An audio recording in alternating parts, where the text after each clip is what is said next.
কোরআনের বাণী যে আল্লাহ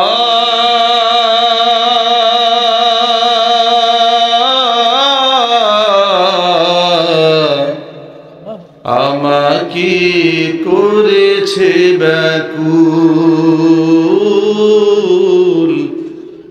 আমাকে করেছে ব্যাকুল। কোরআনের বাণী যে আল্লাহ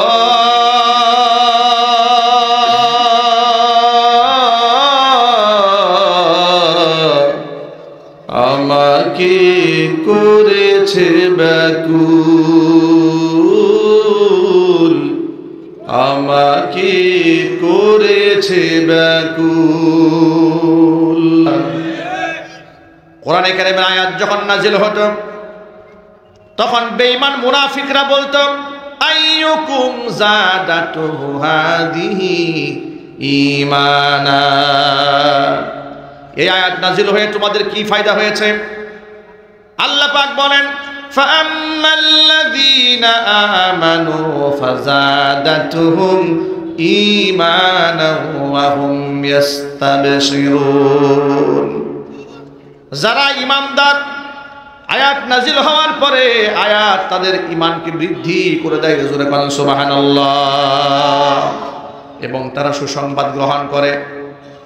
ওয়াম্মাল্লাযীনা ফি কুলুবিহিম মারাদুন, যাদের অন্তরের মধ্যে নেফাকি আছে, শয়তানি আছে, মুনাফিকি আছে, আল্লাহর আয়াতের প্রতি দৃঢ় বিশ্বাস যাদের অন্তরে নাই, এরকম মুসলমান সমাজে আছে না? বিগত স্বৈরাচারীর আমলে দাড়ি এবং টুপিওয়ালা মানুষদেরকে জঙ্গি বানিয়ে নাটক সাজিয়ে ঘরের মধ্যে বন্দি করে রেখে এবার তাদেরকে জঙ্গি নাটক, এবার মিডিয়ার সাংবাদিকদেরকে ডেকেছে, লাইভ টেলিকাস্ট করেছে, এবার তাদের সাথে বন্দুক যুদ্ধ হয়েছে বলে নিরীহ মানুষদেরকে, দাড়িওয়ালা মানুষদেরকে হত্যা করে খুন করে তাদেরকে দুনিয়া থেকে শেষ করে দিয়েছে।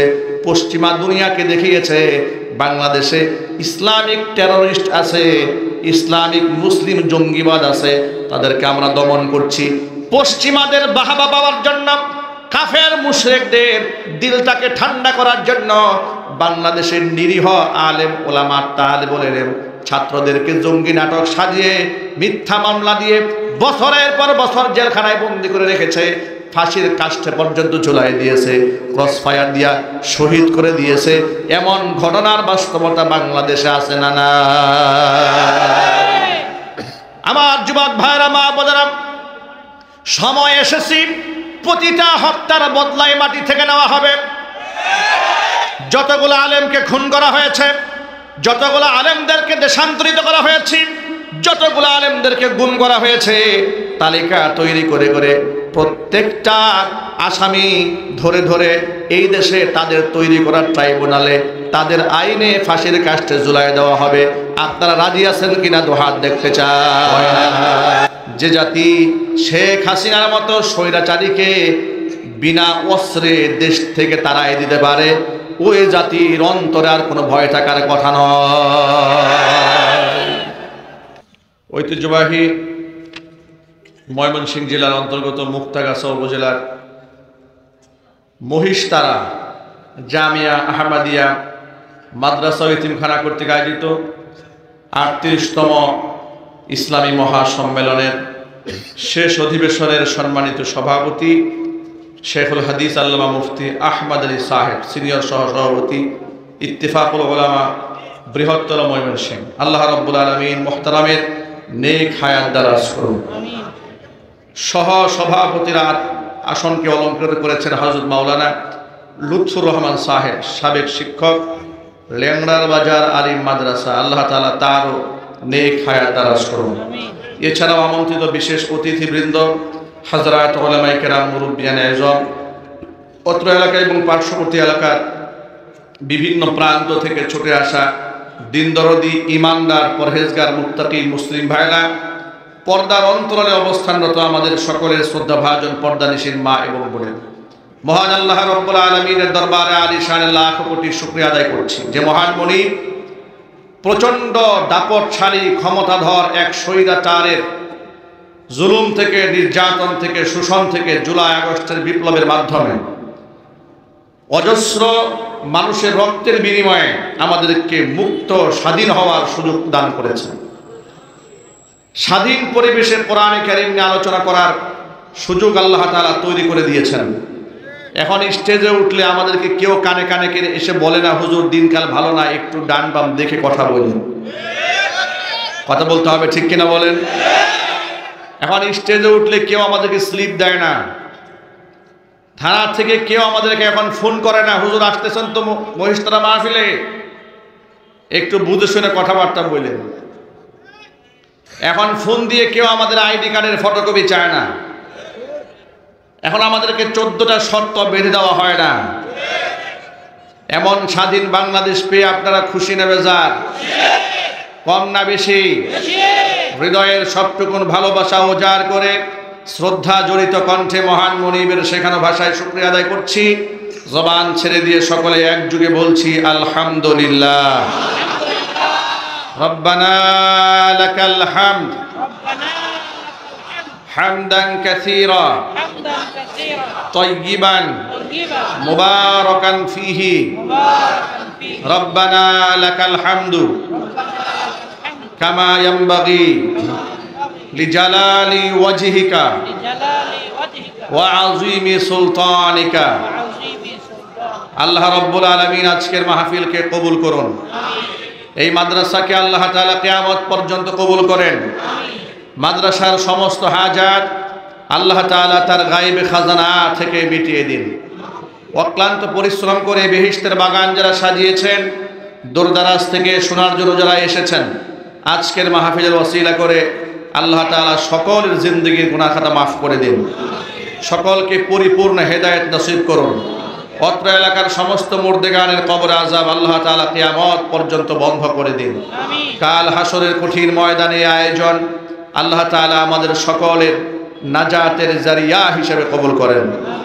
প্রিয় ভাইরা, কোরআন মাজিদে আল্লাহ তাআলা কোনো ভুল ইনফরমেশন দিয়েছেন? আওয়াজ সবাই দেবেন। আপনারা এক বাক্যে জবাব দিয়ে বলুন তো, কোরআনে আল্লাহ কোনো ভুল ইনফরমেশন দিয়েছেন? কোনো ভুল তথ্য উপাত্ত দিয়েছেন? আল্লাহর কোনো বিধান বান্দার উপর জুলুম হয়েছে? বান্দার জন্য যা উপকারী হয়েছে আল্লাহ পাক সেটাই দান করেছেন। কোরআনে আল্লাহ বলেছেন, ইউরিদুল্লাহু বিকুমুল ইউসরা ওয়ালা ইউরিদু বিকুমুল উসরা। আমি আল্লাহ তাআলা তোমাদের সহজতা চাই, তোমাদের জন্য বিধানকে আমি কঠিন করতে চাই না।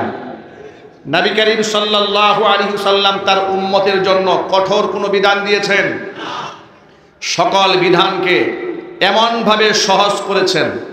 কোনো বিষয়ের আমাল রাসূলের কাছে অনেক বেশি পছন্দ হলেও উম্মতের জন্য না জানি আবার কষ্ট হয়ে যায়, সেই বিবেচনায় তিনি উম্মতকে হুকুম করেন নাই, শুধু ফাজাইল বর্ণনা করেছেন।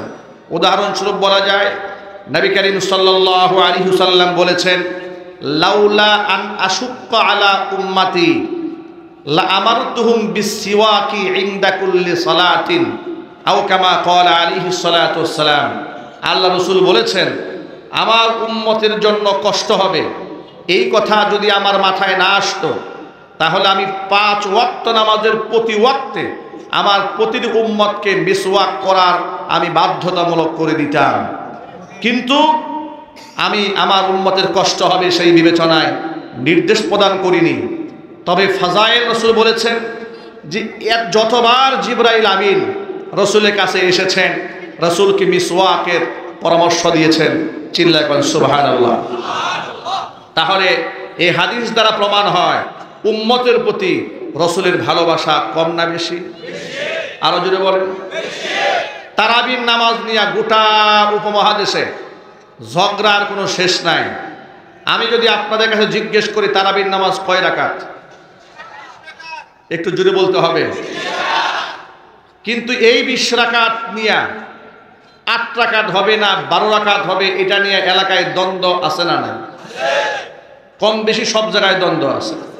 প্রশ্ন হলো, নবী করিম সাল্লাল্লাহু আলাইহি ওয়াসাল্লাম তারাবির নামাজ গোটা জীবনে 3 দিন আদায় করেছেন। কয় দিন? সবাই জুড়ে বলেন। কেন 3 দিন আদায় করলেন? তৃতীয় দিনের পরে তিনি আর মসজিদে আসেননি জামাতের সাথে তারাবির নামাজ আদায় করতে। সাহাবায়ে কেরাম জানতে চাইলেন, হে রাসূল আপনি কেন আসেন না? রাসূল বললেন, এই নামাজ আমার কাছে এত মজা লাগতেছিল, আমি যদি এটা কন্টিনিউ করি আমার ভয় হচ্ছিল যে আমার দিলের যে এত আনন্দ লাগছে, মজা লাগছে নামাজ পড়তে, এই মজাকে কবুল করে না জানিয়ে এই লম্বা নামাজ আমার উম্মতের উপর আল্লাহ পাক আবার ওয়াজিব করে দেয় নাকি, আমার উম্মতের জন্য কষ্ট হবে। এই কথা চিন্তা করে আমি আবার এটাকে কন্টিনিউয়াস করলাম না, যাতে উম্মতের উপর ফরজ না হয়। চিল্লায় এখন সুবহানাল্লাহ। ভাবা যায় তারাবির নামাজে রসুলের ব্যাপক আকর্ষণ ছিল। কত মোহাব্বত থাকলে রসুল ভয় পেয়ে গেছেন যে আমার এত মজা লাগে নামাজে। তারাবির নামাজে মজা আছে না নাই? আউযু বিল্লাহি মিনাশ শাইতানির রাজীম। বিসমিল্লাহির রহমানির রহিম। আল্লাহু আকবার। ইয়া আইয়ুহাল্লাযীনা আমানু লা তুকদ্দিমু বাইনা ইয়াদাইল্লাহি ওয়া রাসূলিহি ওয়াত্তাকুল্লাহ।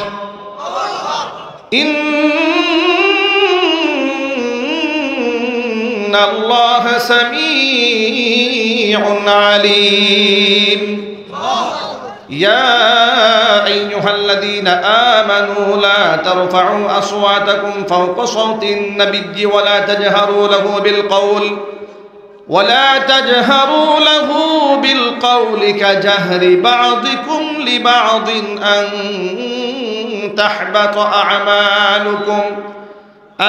تحبط أعمالكم وأنتم لا تشعرون. إن الذين يغضون أصواتهم عند رسول الله أولئك الذين امتحن الله قلوبهم للتقوى لهم مغفرة وأجر عظيم. إن الذين ينادونك من وراء الحجرات أكثرهم لا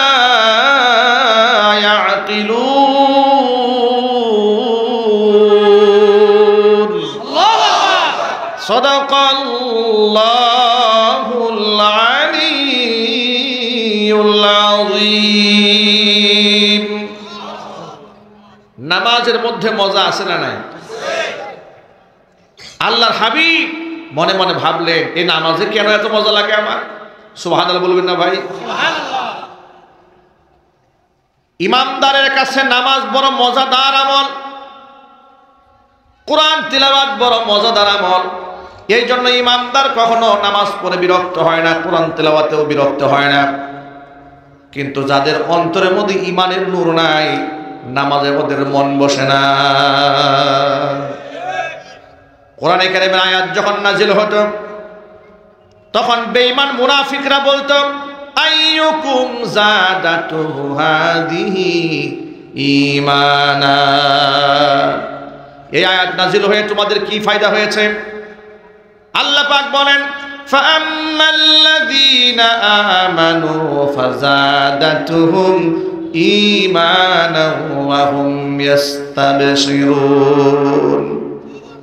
যারা ঈমানদার, আয়াত নাজিল হওয়ার পরে আয়াত তাদের ঈমানকে বৃদ্ধি করে দেয়। জোরে বলেন সুবহানাল্লাহ। এবং তারা সুসংবাদ গ্রহণ করে। ওয়া আম্মাল্লাযীনা ফি কুলুবিহিম মারাদুন, যাদের অন্তরের মধ্যে নেফাকি আছে, শয়তানি আছে, মুনাফিকি আছে, আল্লাহর আয়াতের প্রতি দৃঢ় বিশ্বাস যাদের অন্তরে নাই, এরকম মুসলমান সমাজে আছে না নাই? আরো যদি বলেন, আলেম ওলামাদের কাছ থেকে পর্দার বয়ান শোনার পরে এটা নিয়ে হাসি তামাশা করে, জিহাদের কথা শুনলে তামাশা করে, নামাজের কথা বললে তামাশা করে, হজের কথা বললে তামাশা করে, মেয়েদের পর্দার কথা বললেও তামাশা করে, আছে না নাই? উপহাস করে, দাঁড়িয়ে রাখলে মূল বিবরে উপহাস করে, নামাজে গেলে উপহাস করে, উপহাসের কোনো শেষ নাই। আল্লাহ পাক বলেছেন, যে সমস্ত ব্যক্তিদের অন্তরের মধ্যে মুনাফিকি আছে, নিফাকি আছে, ফাযাদাতুহুম রিজসান ইলা রিজসিহিম ওয়া মাতু ওয়া হুম কাফিরুন। কোরআনে কারীমের আয়াত নাযিল হলেও বয়ান যত শোনা হোক না কেন, বয়ান তাদের কাছে দিলের মধ্যে কোনো আসর পয়দা করে না, কারণ দিলের মধ্যে ঢুকে আছে নেফাকি, শয়তানি। আল্লাহ পাক যেন মুনাফিকি থেকে আমাদের সকলকে হেফাজত করেন। জোরে জোরে করেন আল্লাহুম্মা আমিন। এবার এক বাক্যে জবাব দিয়ে বলেন, মুসলমানের ঘরে জন্ম নিয়ে এই দেশে মুসলমানদের শত্রু আছে না নাই? আবার জোর আওয়াজে বলেন, আছে না নাই? বিগত স্বৈরাচারীর আমলে দাড়ি এবং টুপিওয়ালা মানুষদেরকে জঙ্গি বানিয়ে নাটক সাজিয়ে ঘরের মধ্যে বন্দি করে রেখে এবার তাদেরকে জঙ্গি নাটক, এবার মিডিয়ার সাংবাদিকদেরকে ডেকেছে, লাইভ টেলিকাস্ট করেছে। এবার তাদের সাথে বন্দুক যুদ্ধ হয়েছে বলে নিরীহ মানুষদেরকে, দাড়িওয়ালা মানুষদেরকে হত্যা করে, খুন করে তাদেরকে দুনিয়া থেকে শেষ করে দিয়েছে। পশ্চিমা দুনিয়াকে দেখিয়েছে বাংলাদেশে ইসলামিক টেররিস্ট আছে, ইসলামিক মুসলিম জঙ্গিবাদ আছে, তাদেরকে আমরা দমন করছি। পশ্চিমাদের বাহাবা পাওয়ার জন্য, কাফের মুশরিকদের দিলটাকে ঠান্ডা করার জন্য বাংলাদেশের নিরীহ আলেম ওলামা তালেবুল ইলম ছাত্রদেরকে জঙ্গি নাটক সাজিয়ে মিথ্যা মামলা দিয়ে বছরের পর বছর জেলখানায় বন্দি করে রেখেছে, ফাঁসির কাষ্ঠে পর্যন্ত ঝুলাই দিয়েছে, ক্রস ফায়ার দিয়া শহীদ করে দিয়েছে। এমন ঘটনার বাস্তবতা বাংলাদেশে আছে না না? আমার যুবক ভাইরা, মা বোনেরা, সময় এসেছে প্রতিটা হত্যার বদলাই মাটি থেকে নেওয়া হবে। যতগুলো আলেমকে খুন করা হয়েছে, যতগুলো আলেমদেরকে দেশান্তরিত করা হয়েছে, যতগুলো আলেমদেরকে গুম করা হয়েছে, তালিকা তৈরি করে করে প্রত্যেকটা আসামি ধরে ধরে এই দেশে তাদের তৈরি করার ট্রাইব্যুনালে, তাদের আইনে ফাঁসির কাষ্ঠে ঝুলাই দেওয়া হবে। আপনারা রাজি আছেন কিনা দু হাত দেখতে চাই।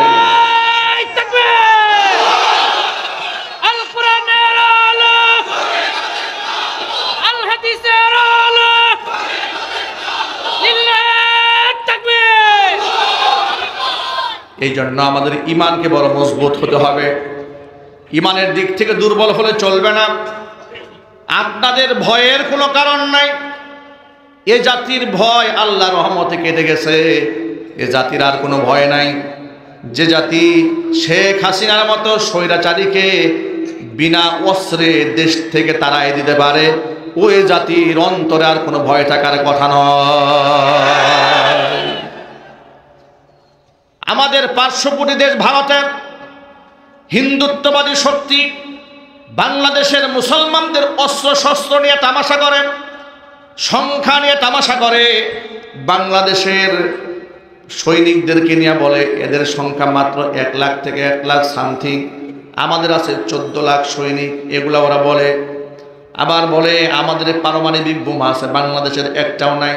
আমাদের মিসাইল আছে, যুদ্ধ জাহাজ আছে, এদের একেবারেই সীমিত আছে। কিন্তু পাগলগুলা এক কথা জানে না, মুসলমানদের ইতিহাসে সংখ্যা দিয়া মুসলমান বিজয় লাভ করেছে এমন একটা ইতিহাসও পৃথিবীতে নাই।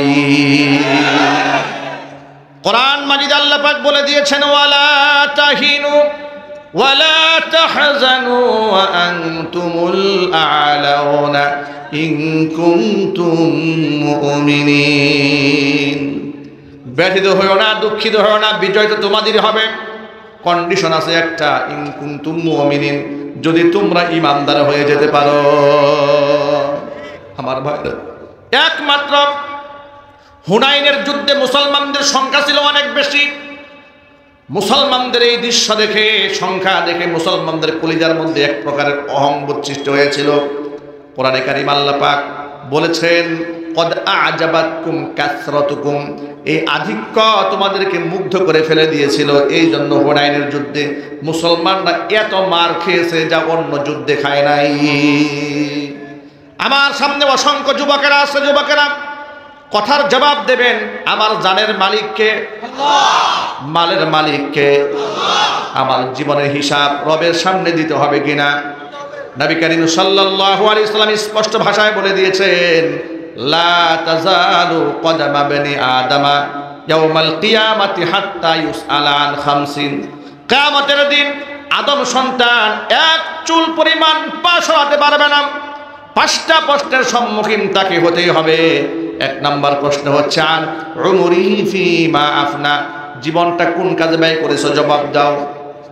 2 নাম্বার প্রশ্ন ও আন শাবাবিহি ফিমা আবলা, যৌবনকাল কোন কাজে ব্যয় করেছো জবাব দাও। 3 নাম্বার প্রশ্ন হচ্ছে ও আন মালিহি মিম্মা ইকতাসাবা, সম্পদ সম্পর্কে প্রশ্ন করা হবে, কোন উৎস থেকে উপার্জন করেছো। 4 নাম্বার প্রশ্ন হচ্ছে ওয়া ফিমা আনফাকা, উপার্জিত সম্পদ কোন খাতে ব্যয় করেছো। 5 নাম্বার প্রশ্ন হচ্ছে ওয়ামাদা আমিলা ফিমা আলিমা, বান্দা যতটুকুন ইলম হাসিল করেছিলে তার থেকে কতটুকুন বান্দা তুমি আমল করেছিলে জবাব দাও। হাদিস দ্বারা প্রমাণ হয়ে যায় আমার জীবনের মালিক তো আমি নই, সুতরাং এই জীবন সম্পর্কে আল্লাহর কাছে আমাকে জবাব দিতে হবে। অনেক যুবকদেরকে দেখেছি, বিগত স্বৈরাচারের আমলে দেখেছি, এখনো দেখছি সুদখোর, ঘুষখোর, মিথ্যাবাদী, লম্পট নেতাদের পিছনে দৌড়ায়, আছে না না? তাদের পেছনে দৌড়াবার কোনো সুযোগ নাই যুবক ভাইরা। যৌবন চিরদিন থাকবে না। আর কাদের জন্য আপনি চিৎকার করেন? যাদের জন্য আপনি চিৎকার করেন, আপনি বিপদে পড়ে দেখেন ওরা আপনার দিকে ফিরেও তাকাবে না। স্বৈরাচারী পালায় গেছে, অসংখ্য নেতা কর্মীদেরকে জাহান্নামের মধ্যে ছেড়ে দিয়েছে, জোরে বলতে হবে ঠিক কিনা? নিজের পরিবারের সদস্য একটাও ধরা খায় নাই, ব্রিফকেসের উপর ব্রিফকেস ভরে টাকা পয়সা ধন দৌলত সব নিয়ে পালিয়েছে। হাজার হাজার কোটি টাকা দেশ থেকে বিদেশে পাচার করে দিয়েছে। সারা জীবন বাহিরে থাকলে ওদের কোনো সমস্যা নাই, কিন্তু পাতি নেতার অবস্থাটা কি হবে? কথা বলেন না ভাই, ঠিক কিনা জোরে বলেন? সুতরাং যুবকেরা চিংড়ি মাছের মতো লাফালাফি করো না। লাফালাফি করার আগে চিন্তা করে দেখো, যে আপার কথা বলে চিৎকার দাও ওই আপাই তোমাদের জীবনের সবচেয়ে বড় দুশ্মন। ঠিক কিনা জোরে বলেন? সবচেয়ে বড় দুশ্মন। তার প্রমাণ কি? প্রমাণ হচ্ছে আপা তো গেলেন চট করে পালাইয়া, আপনারা বিপদে আছেন। আপনারা যে পালায়ে পুলায় একটু ভালো থাকবেন তাও যেন থাকতে না পারেন, আপা আপনাদেরকে কুবুদ্ধি দিচ্ছে, যা আপনারা ট্রাম্পের ছবি নিয়ে রাস্তায় নামেন যাতে করে ইচ্ছা মতো মাইটটা খাইতে পারেন। কথা বলে না কেন ভাই? ট্রাম্পের ছবি নিয়ে বেচারা ওই কুবুদ্ধি শুনে নামছে। ওই যে চাটা দিয়ে ওদিকে বলে আমার এক বন্ধু আছে এমন বুদ্ধিজীবী, ওর বুদ্ধি যে একবার শুনছে ভিক্ষায় নামতে আর সময় লাগে নাই। আপা হচ্ছে সেই লেভেলের বুদ্ধিজীবী, এর বুদ্ধিতে যে কাজ করছে ওর জিন্দিগি শেষ। কোথেকে চান? পুকুর থেকে পানি নিয়ে আসছে কি বুঝলাম না কিছু। এত বড় মাহফিল করে হুজুর জন্য একটা গরম চাও রাখতে পারে না মাহফিল স্টেজে। আহা আফসোস। যাই হোক, যেটা বলতে চেয়েছিলাম, উনি তো পালায় গেছে, ওনার কোনো অসুবিধা আছে এখন? উনি যে পরিমাণ টাকা চুরি করছে দেশে না আসলেও চলবে, কিন্তু আমরা তাকে আশ্বস্ত করে বলে দিতে চাই যে আপনার যত টাকার মালিক আপনি হন না কেন, ইনশাল্লাহ এদেশের মানুষ প্রস্তুত হয়ে গেছে। আপনি যেন চট করে না আসেন, অত্যন্ত আদরের সাথে আপনাকে বরণ করার জন্য রাষ্ট্র থেকে ইতিমধ্যে চিঠি বানানো হয়েছে। আপনি খুব কাছাকাছি থাকার দরকার নাই, একটু দূরে থাকলেও অসুবিধা নেই। আপনাকে আমরা এদেশে নিয়ে আসবো ইনশাল্লাহ। ট্রাইব্যুনাল থেকে, আমাদের পররাষ্ট্র অধিদপ্তর থেকে, ইন্ডিয়ার পররাষ্ট্র মন্ত্রণালয়ের মাধ্যমে ইন্ডিয়ান গভর্নমেন্টের কাছে চিঠি বানানো হয়েছে, ওনাকে তলব করা হয়েছে যেন ওরা ওনাদের কুল থেকে এই হাজার হাজার মানুষের খুনিকে নামায় দেয়। নাহিদ সাহেব একটা কথা বলেছেন যে অনেকেই বলে যে আপা আপা আসবে, অবশ্যই আসবে। উনি আসবে বিচারের মুখোমুখি হতে, উনি আসবে ওনার অসংখ্য মানুষকে খুন করার অপরাধে ফাঁসির কাষ্ঠে ঝুলতে। এই দৃশ্যটি দেখার আগ্রহ আপনাদের আছে? কার কার আছে? দু হাত দেখতে চাই, কার কার আগ্রহ আছে? আপনারা ঐক্যবদ্ধ থাকতে হবে ইনশাল্লাহ, একটু জুড়ে বলতে হবে ইনশাল্লাহ। ভাইরা আমার, যুবক ভাইদেরকে বলি, যুবক ভাইরা আমার, একজন মুমিন জীবনের তো হারাবার কিছুই নাই। আমি একজন মুমিন মুসলমান ভয় পাবো একমাত্র কাকে? আরো জোরে বলেন। নবী করিম সাল্লাল্লাহু আলাইহি সাল্লাম বলেছেন, আজাবান লি আমরিল মুমিন, ইমানদারের বিষয়টা বড়ই আশ্চর্যজনক বিষয়। ইন্না আমরাহু কুল্লাহু লাহু খায়রুন, একজন ইমানদারের জীবনের সকল জিনিসই তার জন্য কল্যাণকর হয়ে যায়। নবীজি এবার ব্যাখ্যা করে বললেন, জীবনের সবকিছু কেমনে কল্যাণ হয়? মুমিন জীবনে তো ভালো কিছু আসে, আবার খারাপ কিছু আসে। ভালোটা না হয় কল্যাণ হয় বুঝলাম, কিন্তু খারাপ জিনিসটা জীবনের জন্য কল্যাণকর কেমনে হয়? রাসূল ব্যাখ্যা করে বললেন, হুজুর বললেন, ইন আসাবাতহু সাররাউ শাকারা ফাকানা খায়রাল লাহ, ইমানদারের জীবনে যদি কোনো কল্যাণকর কিছু আসে তাহলে সেই ব্যক্তি শুকরিয়া আদায় করে, এটা তার জন্য কল্যাণ হয়। ওয়া ইন আসাবাতহু দাররাউ সাবারা ফাকানা খায়রাল লাহ, যদি জীবনে বালা মুসিবত আসে মুমিন ব্যক্তি হতাশ হয় না, অধৈর্য হয়ে যায় না, ধৈর্য ধারণ করে, এটাও তার জন্য কল্যাণকর হয়ে যায়। যুবক ভাইরা আমার, আল্লাহর পথে লড়তে হবে, আল্লাহর পথে মরতে হবে, বলে না ইনশাআল্লাহ। আল্লাহর নবী সাল্লাল্লাহু আলাইহি সাল্লাম বলতেন, আমার মনে চায় আল্লাহর পথে আমি শহীদ হয়ে যাই, আবার জিন্দা হই, আবার শহীদ হই, আবার জিন্দা হই, আবার শহীদ হয়ে যাই। ওমর ফারুক রাদিয়াল্লাহু তাআলা আনহু, তিনি আল্লাহর কাছে দোয়া করতেন, আল্লাহুম্মা রযুকনি শাহাদাতান ফি সাবিলিক ওয়াজআল মাউতি ফি বালাদি রাসূলিক। আল্লাহ তাআলা, তোমার পথে তুমি আমাকে শাহাদাতের মৃত্যু দান করো এবং তোমার নবীজি সাল্লাল্লাহু আলাইহি ওয়াসাল্লামের দেশে আমার মওত দান করো। জোরে কোন আমিন। আল্লাহর পথে শাহাদাতের তামান্না আছে কি জোরে বলেন? কার কার আছে হাত দেখি। আল্লাহ যেন কবুল করেন, জোরে কোন আল্লাহুম্মা আমিন। মরতেই হবে যখন শহীদি মরণ দিও আমাকে, মরতেই হবে যখন শহীদি মরণ দিও আমাকে।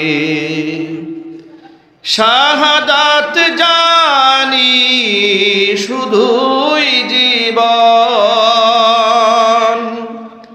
শাহাদাত জানি শুধুই জীবন, সে জীবন দিও আমাকে,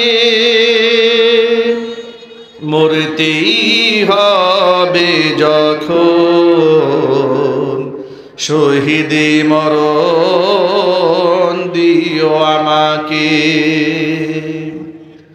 মরণেও সুখ আমি পাবো জানি শাহাদাতে, হিসেব নিকেশ হতে ত্রাণ আছে জানি শাহাদাতে। তাই মিনতি তোমার কাছে, তাই মিনতি তোমার কাছে, হাজার শাহাদাত দিও আমাকে, মরতেই হবে যখন শহীদি মরণ দিও আমাকে, মরতেই হবে যখন শহীদি মরণ দিও আমাকে। সকলে বলেন আল্লাহুম্মা আমিন। আল্লাহর হাবিবের বিখ্যাত সাহাবী খালিদ বিন ওয়ালিদ রাদিয়াল্লাহু তাআলা আনহুর নাম শুনেছেন? কারা কারা হাত দেখতে চায়? জান্নাতের সুসংবাদ প্রাপ্ত 10 জন সাহাবীর মধ্যে অন্যতম সাহাবীর নাম খালিদ বিন ওয়ালিদ রাদিয়াল্লাহু তাআলা আনহু। তার উপাধি ছিল সাইফুল্লাহ, আল্লাহর তলোয়ার।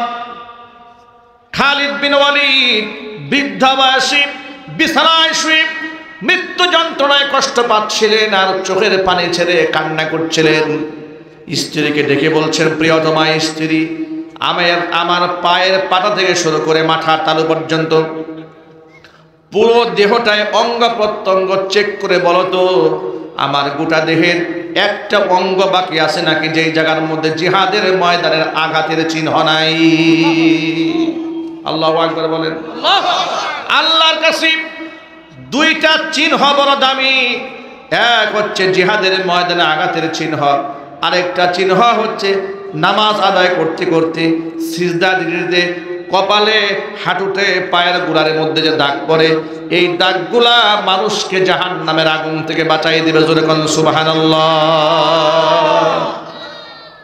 খালিদ বিন ওয়ালিদ স্ত্রীকে ডেকে বলছেন, প্রিয়তমা স্ত্রী, দেখো তো একটু গোটা দেহটা চেক করে একটা অঙ্গ প্রত্যঙ্গ কি সালামত আছে নাকি প্রতিটা অঙ্গের মধ্যে জিহাদের ময়দানে আঘাতের চিহ্ন আছে। এবার খালিদ বিন ওয়ালিদ রাদিয়াল্লাহু তাআলা আনহুর স্ত্রী পায়ের পা থেকে শুরু করে মাথার তালু পর্যন্ত গোটা দেহ চেক করে বলছেন, প্রাণের স্বামী আমার, আপনার দেহের একটা অঙ্গ প্রত্যঙ্গ বাকি নাই যেখানে আঘাতের চিহ্ন নাই। খালিদ বিন ওয়ালিদ বলেন, যেখানে মুসলমানরা বেশি শহীদ হতেন জিহাদে আমি সব সময় সামনের কাতারে থাকতাম। যখনই শুনতাম যে এই জায়গায় মুসলমানরা বেশি বেশি শহীদ হয়ে যাচ্ছে, আল্লাহর উপর ভরসা করে তলোয়ার নিয়ে সেদিকে ধাবিত হতাম শাহাদাতের তামান্না নিয়ে। কিন্তু আমি যখন তলোয়ার দিয়ে কুফফারদের বিরুদ্ধে লড়াই শুরু করতাম, কোনো কাফের আমার তলোয়ারের সামনে টিকতে পারতো না। জোরে করে আল্লাহু আকবার। আল্লাহর কাছে সবসময় শাহাদাত চেয়েছি, কোনো দিন আমি শহীদ হলাম না, এমনকি এত আহত হই নাই যে কাফেররা আমারে শেষ করে দেবে। আমি চাইলাম শাহাদাত, কিন্তু আজকে আমি বিছানায় কাতরাতে কাতরাতে বার্ধক্যজনিত রোগ নিয়ে মারা যাচ্ছি। আল্লাহ পাক কেন আমাকে শহীদ হিসেবে মঞ্জুর করলেন না? স্ত্রী সান্ত্বনা দিয়ে বলে, আপনার নাম কি? বলে, আমার নাম খালিদ বিন ওয়ালিদ। আপনার নামের উপাধি কি? বলে, আমার নামের উপাধি হচ্ছে সাইফুল্লাহ। সাইফুল্লাহ মানে কি? সাইফুল্লাহ মানে হচ্ছে আল্লাহর তলোয়ার। এবার আপনি বলেন, আপনি যদি শহীদ হয়ে যেতেন, আপনাকে কোনো কাফের যদি হত্যা করতে পারত, তাহলে তো আল্লাহর তলোয়ারটাই ভেঙে যেত। আসমানের নিচে জমিনের উপরে এমন কোন শক্তির উৎস হয় না যে আল্লাহর তলোয়ারকে ভেঙে দেয়। তবে আমার ভাইদেরকে বলছি, ভাইয়ের আমার, শাহাদাতের তামান্না সাহাবায়ে কেরাম অন্তরের মধ্যে এভাবে পোষণ করেছেন, কিন্তু আজকে মুসলমানরা ভীতু এবং কাপুরুষ হয়ে গেছে। মুসলমানেরা তাসবিহ আর শুধু যায় নামাজের মধ্যে আল্লাহর বেহেশত তালাশ করে, অথচ হাদিস শরীফের মধ্যে এসেছে আল জান্নাতু তাহতা জিলালিস সুয়ুফ, অবশ্য আল্লাহর জান্নাত তলোয়ারের ছায়াতলে। জোরে কোন সুবহানাল্লাহ। কিতাবুল মাগাজিতে এসেছে, বুখারী শরীফের হাদিসের অধ্যায় কিতাবুল মাগাজিতে এসেছে, নবী করিম সাল্লাল্লাহু আলাইহি সাল্লাম বলেছেন, মাল্লাম ইয়াগজু ওয়া লাম ইউজাব্বিজ গাজিয়ান, যেই ব্যক্তি কোনোদিন আল্লাহর পথে জিহাদ করে নাই, কোনো মুজাহিদকে সাহায্য করে নাই, এমনকি অন্তরের মধ্যে জিহাদে যাওয়ার তামান্নাও পেশ করে নাই, ব্যক্তি যখন মারা যাবে মুসলমান হয়ে সে মরতে পারবে না। মাতা আলা শুবাতিম মিনান নিফাক, সে মুনাফিক হয়ে মারা যাবে। জোরে কোন নাউজুবিল্লাহ। যুবক ভাইদেরকে বলছি, যুবক ভাইরা, আমরা কি মুনাফিক হয়ে মরতে চাই?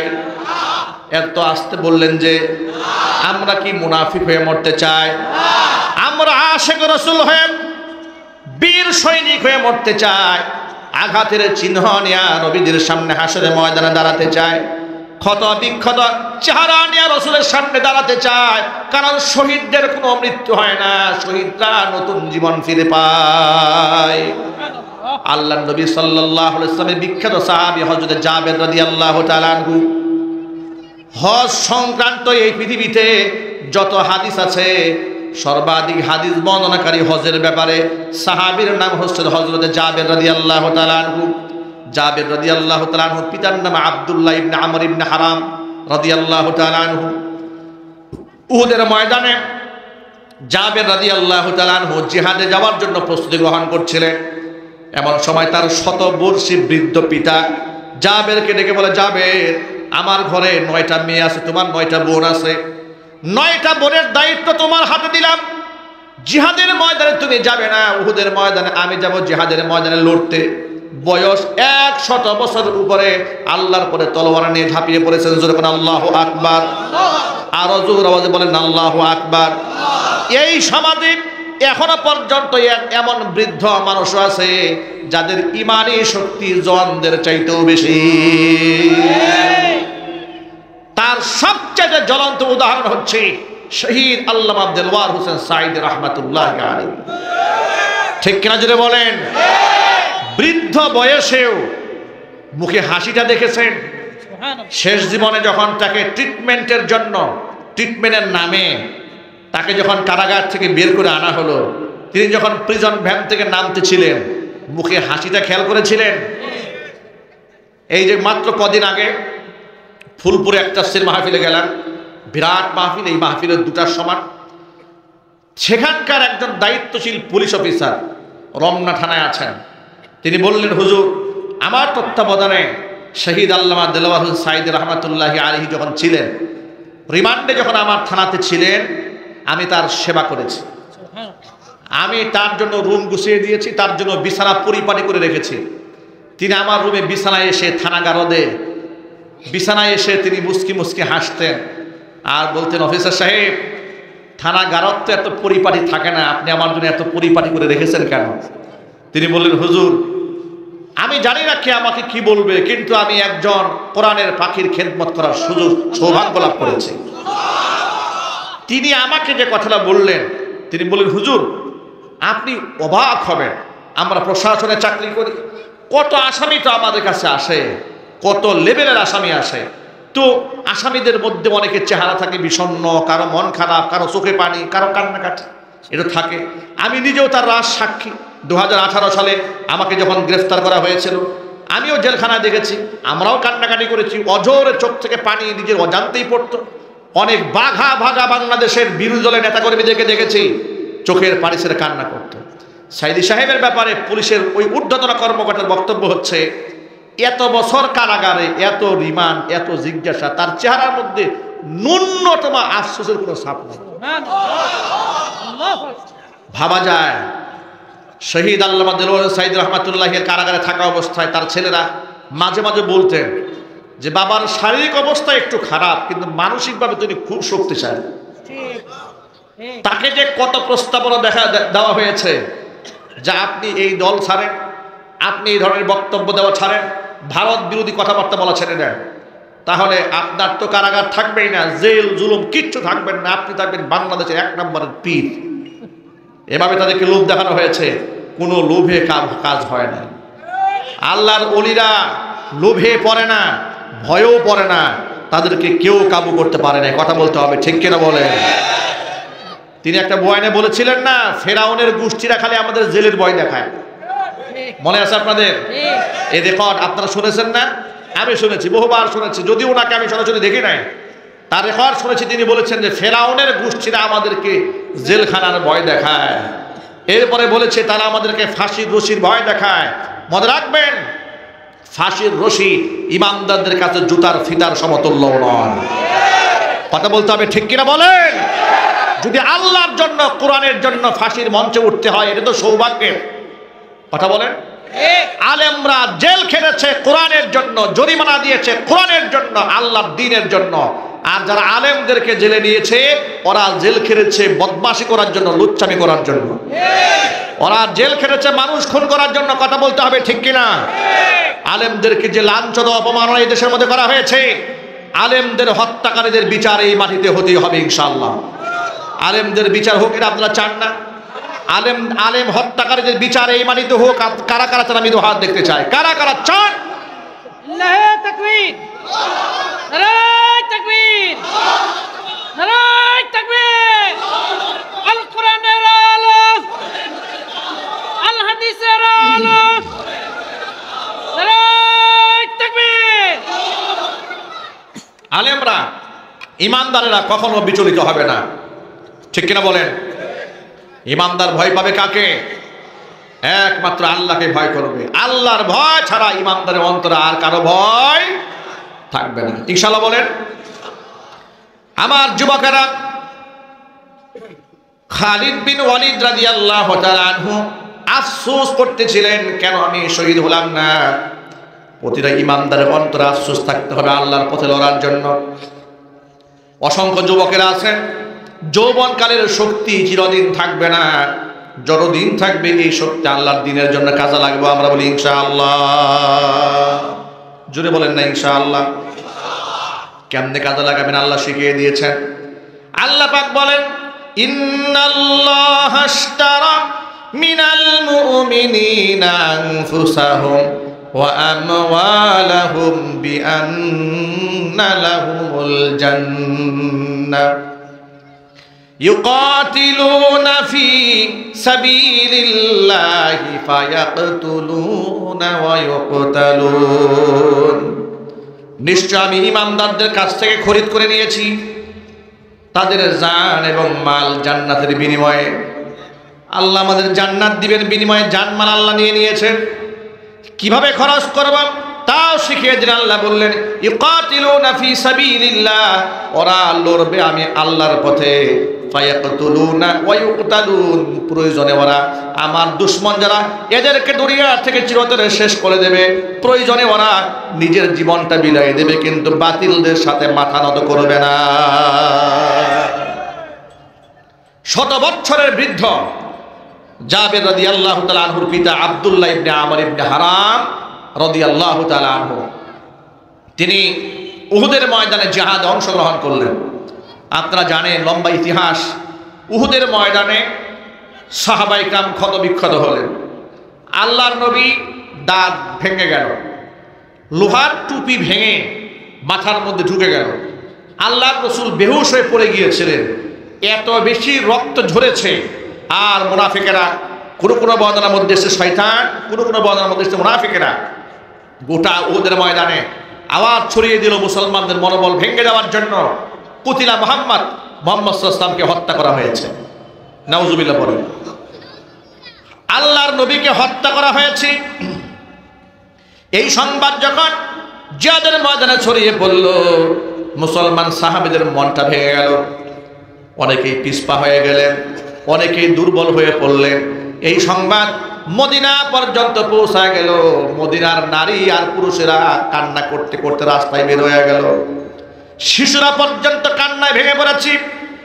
মদিনার একজন নারী ঘর থেকে বের হইয়া উহুদের ময়দানের দিকে দৌড় দিয়েছে মুহাম্মদ সাল্লাল্লাহু আলাইহি ওয়াসাল্লামের খবর নেওয়ার জন্য। মহিলা যখন দৌড়ায় যাচ্ছে, রাস্তায় কিছু মুজাহিদদের সাথে দেখা।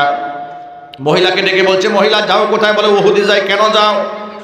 গিয়া তো কোনো লাভ নাই, তোমার বাবা জিহাদে শামিল হয়েছিলেন, তিনি শহীদ হয়ে গেছেন। মহিলা বলে, বাবা শহীদ হয়েছে না, কে শহীদ হয়েছে শুনতে চায় না, মুহাম্মদ রাসূলুল্লাহ কেমন আছে সেটা জানতে চাই। আবার তিনি দৌড়ালেন সামনে, দৌড়াতে সামনে যাচ্ছেন। কিছু সময় যাওয়ার পর সাহাবীরা বললেন, মহিলা যাও কোথায়? বলে উহুদে যাই, গিয়া কোনো লাভ নাই, তোমার স্বামী জিহাদে শামিল হয়েছিলেন, তিনি শাহাদাত বরণ করেছেন, জিহাদে গিয়া কোনো লাভ নাই। মহিলা বলছি, কে শহীদ হয়েছে শুনতে চায় না, শুনতে চায় আমার নবীজি কেমন আছেন। মহিলা আবার সামনে দিকে যাচ্ছে। যাওয়ার পরে কিছু সাহাবীদের সাথে দেখা হলো। মহিলা যাও কোথায়? বলে উহুদে যাই, গিয়া কোনো লাভ নাই, তোমার যে ভাই জিহাদে গিয়েছিল শহীদ হয়ে গেছে। বলে ভাই শহীদ হয়েছে না, কে শহীদ হয়েছে শুনতে চায় না, আমার নবীজি কেমন আছে সেটাই জানতে চায়। আবার সামনে এগোলেন। যাওয়ার পরে কিছু দূর যাওয়ার পরে লোকেরা বলল, মহিলা যাও কোথায়? বলে জিহাদে যাই, শহীদে উহুদের ময়দানে যায়। বললে গিয়া কোনো লাভ নাই, তোমার যে সন্তান জিহাদে গিয়েছিল সেও শহীদ হয়ে গেছে। মহিলা বলেছে, বাবা শহীদ হলো কিনা, স্বামী শহীদ হয়েছে কিনা, ভাই শহীদ হয়েছে কিনা, সন্তান শহীদ হলো কিনা কিচ্ছু জানতে চায় না, শুধু জানতে চায় মুহাম্মদ রাসূলুল্লাহ সাল্লাল্লাহু আলাইহি ওয়াসাল্লাম কেমন আছেন। আমার প্রিয় ভাইরা, এভাবে আগাতে থাকলেন মহিলা। এগোতে আফসা দেখতে পেলেন, দূর থেকে অস্পষ্টভাবে দেখা যায় মুহাম্মদ সাল্লাল্লাহু আলাইহি ওয়াসাল্লাম কাফিলা নিয়ে মদিনার উদ্দেশ্যে আসতেছেন। আল্লাহ নবী সাল্লাল্লাহু আলাইহি ওয়াসাল্লামকে দেখার জন্য মহিলাটি দাঁড়ায় গেলেন। দাঁড়িয়ে যাওয়ার পরে রাসূল পাক সাল্লাল্লাহু আলাইহি ওয়াসাল্লাম একদম কাছাকাছি যখন এসেছি, হুজুরের সামনে দাঁড়িয়ে আল্লাহর হাবিবের চেহারা মোবারক দর্শন করে মহিলা বলছে, ইয়া রাসূলুল্লাহ, ইয়া হাবিবাল্লাহ, উহুদের ময়দানে আমার বাবা শহীদ হয়েছে, স্বামী শহীদ হয়েছে, ভাই শহীদ হয়েছে, সন্তান শহীদ হয়েছে, আমার মনের মধ্যে কোনো দুঃখ নাই, মনের মধ্যে এটাই সান্ত্বনা যে আল্লাহর নবী বেঁচে আছে।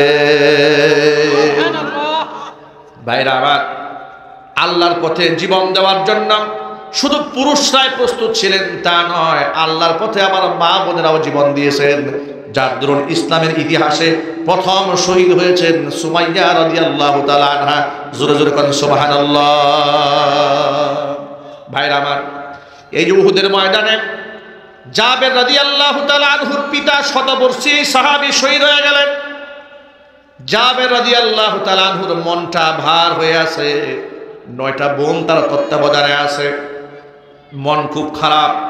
নবীজি বুঝতে পারলেন, জাবেরকে জিজ্ঞেস করলেন, জাবের তুমি কি জানো তোমার বাবা শহীদ হওয়ার পরে তোমার বাবার সাথে আল্লাহর সাথে কি কথোপকথন হয়েছে, সেটা কি তুমি জানো নাকি? জাবের বললেন, আল্লাহু ওয়া রাসূলুহু আলাম, আল্লাহ এবং রাসূলই ভালো জানেন। নবীজি সাল্লাল্লাহু আলাইহি ওয়াসাল্লাম বললেন, জাবের শোনো, তোমার পিতা আব্দুল্লাহ শহীদ হওয়ার পর আল্লাহ পাক জাবের তোমার বাবাকে আব্দুল্লাহকে ডেকে বলেছে যে আব্দুল্লাহ, তুমি আজকে আমার কাছে যা চাবে তোমাকে তাই দেওয়া হবে। তোমার পিতা আব্দুল্লাহ আল্লাহর কাছে ডিমান্ড করে বলল, আল্লাহ যেহেতু চাওয়ার সুযোগ দিয়েছো, তেমন কিছুই চায় না, দুনিয়াতে আর একটা বার পাঠায়া দাও। শহীদ হওয়ার যে এত সম্মান আর এত মর্যাদা তো ভাবতেই পারি নাই, আরেকটা বার পাঠিয়ে দাও যাতে করে কুফফারদের বিরুদ্ধে লড়াই করে তোমার পথে আরেকবার শহীদ হইয়া ফিরে আসতে পারি। আল্লাহ পাক তখন বললেন, ও আব্দুল্লাহ, আমি আল্লাহর অমোঘ বিধান, চূড়ান্ত ফয়সালা, শাহাদাতের বিনিময়ে কিংবা স্বাভাবিক মৃত্যুর মাধ্যমে কেউ যদি আমার কাছে আসে, দুনিয়াতে ফিরিয়ে দেওয়া হবে না, অন্য কিছু চাও। তখন জাবেরের পিতা আব্দুল্লাহ আল্লাহকে ডেকে বলল, রব্বুল আলামিন, অন্তত পক্ষে বিশ্ববাসীকে তুমি জানায় দাও, শহীদ হওয়ার কারণে তুমি আমাদের কত সম্মানটাই না দান করেছ। তার প্রেক্ষিতে আল্লাহ তাআলা কোরআন মাজিদের সূরাতুল আল ইমরানের 2টা আয়াত কারিমা নাযিল করে বিশ্ববাসীকে জানিয়ে দিলেন। আল্লাহ বললেন, ওয়ালা তাহসাবান্নাল্লাযীনা কুতিলু ফি সাবিলিল্লাহি আমওয়াতা বাল আহইয়াউন ইনদা রাব্বিহিম ইউরযাকুন ফারিহিনা বিমা আতাহুমুল্লাহু মিন ফাদলি ويستبشرون بالذين لم يلحقوا بهم من خلفهم ألا خوف عليهم ولا هم يحزنون الله أكبر। 2টা আয়াত নাজিল করে আল্লাহ পাক জাবেরের পিতার মনের আশা পূরণ করলেন। তিনি তো চেয়েছিলেন শহীদদের মর্যাদা যেন জানিয়ে দেওয়া হয়। আল্লাহ পাক বললেন, লা তাহসাবান্নাল্লাযীনা কুতিলু ফি সাবিলিল্লাহি আমওয়াতা, আমি আল্লাহর রাস্তায় যারা নিহত হয়েছে, যারা শাহাদাত বরণ করেছে, তারা মৃত্যুবরণ করেছে, এটা তোমরা ধারণাও করো না। শহীদরা মরে না, ওরা জিন্দা হয়। জোরে করে আল্লাহু আকবার। বাল আহইয়াউন ইনদা রাব্বিহিম ইউরযাকুন, তাদের রব আমি আল্লাহর কাছে তাদেরকে রিজিক সরবরাহ করা হয়। ফারিহিনা বিমা আতাহুমুল্লাহু মিন ফাদলি, আমি আল্লাহ পাক দয়া করে মায়া করে তাদেরকে যা দিয়েছি এই নিয়ামত নিয়ে এরা বড্ড খুশি হয়ে গেছে। সুবহানাল্লাহ। এরা সুসংবাদ গ্রহণ করছে, এদের কোনো ভয় নাই, এদের কোনো চিন্তাও নাই। প্রিয় ভাইরা, আয়াত কারিমার উদ্দেশ্য হচ্ছে আল্লাহর পথে প্রত্যেকটা মুমিন তার জীবনকে সঁপে দেওয়ার জন্য সবসময় প্রস্তুত থাকতে হবে, মনের মধ্যে কোনো দ্বিধা রাখা যাবে না। আমরা রাজি আছি না ইনশাআল্লাহ? আল্লাহ পাক যেন সকলকে কবুল করেন, মঞ্জুর করেন। সকলে জোরে করেন আল্লাহুম্মা আমিন। আল্লাহ রাব্বুল আলামিন আজকে এই মাহফিলে যতগুলো ভাই এসেছেন, যতগুলো বোন এসেছেন, কাউকে যেন খালি হাতে ফিরেই না দেন। আল্লাহ পাক সকলকে বেগুনা মাসুম হিসেবে বাড়ির মধ্যে ফিরিয়ে দেন। একটু জোরে করেন আল্লাহুম্মা আমিন। প্রিয় ভাইরা, এই পৃথিবীতে আল্লাহর পরে, রাসূলের পরে সবচেয়ে বড় মর্যাদার জায়গা হচ্ছে বাবা মা। সবচেয়ে মর্যাদার জায়গা কি? বাবা মা। হাজারো পীরের চাইতে বাপ মার মর্যাদা আল্লাহর কাছে বেশি। ঠিক কিনা বলেন? সুতরাং বাবা মার সেবা করব, বলেন ইনশাআল্লাহ। বাবা মার মনে আঘাত দেওয়া যাবে না, কষ্ট দেওয়া যাবে না। আল্লাহ রাসূল বলেছেন 3 ব্যক্তির জন্য আল্লাহর জান্নাত টোটালি হারাম। কয় ব্যক্তি? 1 নাম্বার হচ্ছে মুদমিনুল খামর, যারা মদ পান করে, তাদের জন্য আল্লাহর জান্নাত হারাম। 2 নাম্বার হচ্ছে ওয়াল আকু, পিতা মাতার অবাধ্য সন্তান যারা, তাদের জন্য আল্লাহর জান্নাত হারাম। 3 নাম্বার হচ্ছে ওয়াদ দাইয়ুসুল্লাযী ইউকিরু ফি আলিহিল খাবাত, ওই দাইয়ুস পুরুষ, যে দাইয়ুস পুরুষ তার অধীনস্থ নারীদেরকে অশ্লীলভাবে চলার সুযোগ করে দেয়, বেপরদায় চালায়। এমন কিছু পুরুষ আছে না নাই? এমন স্বামী আছে নিজের বউরে বেপরদায় চালায়, এমন বাবা আছে নিজের মেয়েদেরকে বেপরদায় চালায়, এমন বড় ভাই আছে বোনদেরকে বেপরদায় চালায়, আছে না নাই? হারাম। আল্লাহ আমার মা বোনদেরকে পর্দা করার তৌফিক দান করেন। আল্লাহ আমাদের গার্জিয়ানদের সচেতন হওয়ার তৌফিক দান করেন। যাদের বাপ মা দুনিয়া থেকে চলে গেছেন জান্নাতুল ফেরদাউস দান করেন। যাদের বাবা মা বেঁচে আছেন হায়াতে তয়্যিবা নসিব করেন। মাদকের সাথে কোনো মুসলিম যুবকের সম্পর্ক থাকতে পারে না। যুবকরা কি মদ পান করবে নাকি? মদ খাওয়া হালাল না হারাম? আরো জোরে বলেন। হেরোইন খাওয়া হালাল না হারাম? গাঁজা খাওয়া, মাজার পূজারী যারা আছে ওরা গাঁজা খায়, আর কি বলে জানেন? বলে আমরা গাঁজা বলবেন না, গাঁজা বলবেন না, সিদ্ধি পাতা বলবেন। গাঁজা কোনো ওয়ার্ড নাই, গাঁজা বলতে কোনো ওয়ার্ড নাই, সিদ্ধি পাতা বলবেন। গাঁজা বলতে প্রেস্টিজ ইস্যু হয়ে দাঁড়ায়। বলে গাঁজা আল্লাহ পাকের এক নিয়ামত। নাউজুবিল্লাহ পড়েন। এই গাঁজা খুরদের কাছে মেয়েরা, মায়েরা, বোনেরা সন্তান চায়। বাবা ছেলে হয় না ছেলে দাও, মেয়ে হয় না মেয়ে দাও। ছেলে মেয়ে দেওয়ার মালিককে ভাই।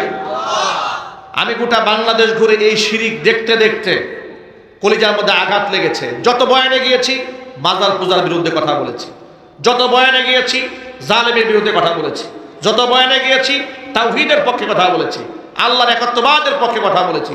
যুব সমাজকে ইসলামের জন্য লড়তে শিখিয়েছি, ইসলামের জন্য মরতে শিখিয়েছি। কথা বলেন ঠিক কিনা? সাথে সাথে মা বোনদেরকে শিখিয়ে দিয়েছি। আমার লিখিত একটা কিতাব বের হয়েছে, এই কিতাবের শেষ দিকে রমজান কেন্দ্রিক কিতাবে লেখা হয়েছে, কিছু আমল দিয়ে দিয়েছি। সন্তান না হলে কোরআন সুন্নাহর আলোকে যে আমল করলে আল্লাহ নেককার সন্তান দান করে, এমন কিছু আমল আছে যে আমল করলে আল্লাহ ঋণের বোঝা হালকা বানায় দেয়। এমন কিছু আমল আছে যে আমল করলে স্বামী স্ত্রীর মোহাব্বত আল্লাহ বাড়ায় দেয়। এমন কিছু আমল আছে যে আমল করলে পিতা মাতার অবাধ্য সন্তানগুলো আল্লাহ বাধ্যগত বানায় দেয়। হাদিসে কোরআনে এত প্রেসক্রিপশন থাকার পরেও এই সব বাদ দিয়ে লোকেরা যাচ্ছে মাজারে, লোকেরা যাচ্ছে কবরে, লোকেরা যাচ্ছে পীরের পায়ে সিজদা করতে। হালাল না হারাম? কিতাবগুলো মুনাজাত হয়ে যাওয়ার পরে আমার খাদেমের কাছ থেকে যদি সম্ভব হয় মাত্র 100 টাকা হাদিয়া, এই যে প্যান্ডেলের সামনে গাড়ি আছে, আপনারা সংগ্রহ করার চেষ্টা করবেন ইনশাআল্লাহ। নিজেরা পড়বেন, মা বোনকে উপহার দেবেন। বউদেরকে দামি দামি স্মার্টফোন উপহার না দিয়ে সাহাবায়ে কেরামের জীবনী উপহার দেবেন, কোরআনে কারিমের তাফসীর উপহার দেবেন, বিষয়ভিত্তিক হাদিস উপহার দেবেন, মাসআলা মাসাইল কিতাব উপহার দেবেন। দেখবেন আপনার স্ত্রীর চরিত্র আখলাক অনেক উন্নত হয়েছে, আপনার ঘরের মধ্যে শান্তি অবতীর্ণ হবে, শান্তি বর্ষিত হবে। এটা যদি না করেন, ঘরের মধ্যে যদি কোরআন সুন্নাহর লাইব্রেরি না রাখেন, তাহলে ঘরের মধ্যে সুখ খুঁজে পাবেন না। আল্লাহ তাআলা উম্মতের হেদায়েতের জন্য কিতাবখানা কবুল করেন। জোরে কোন আল্লাহুম্মা আমিন। দুরূদ শরীফ পড়েন। আল্লাহুম্মা সাল্লি আলা মুহাম্মাদ ওয়া আলা আলি মুহাম্মাদ কামা সাল্লাইতা আলা ইব্রাহিম ওয়া আলা আলি ইব্রাহিম ইন্নাকা হামিদুম মাজিদ। আল্লাহুম্মা বারিক আলা মুহাম্মাদ ওয়া আলা আলি মুহাম্মাদ কামা বারাকতা আলা ইব্রাহিম ওয়া আলা আলি ইব্রাহিম ইন্নাকা হামিদুম মাজিদ। আল্লাহুম্মা আমিন। ربنا ظلمنا أنفسنا وإن لم تغفر لنا وترحمنا لنكونن من الخاسرين ربنا لا تزغ قلوبنا بعد إذ هديتنا وهب لنا من لدنك رحمة إنك أنت الوهاب ربنا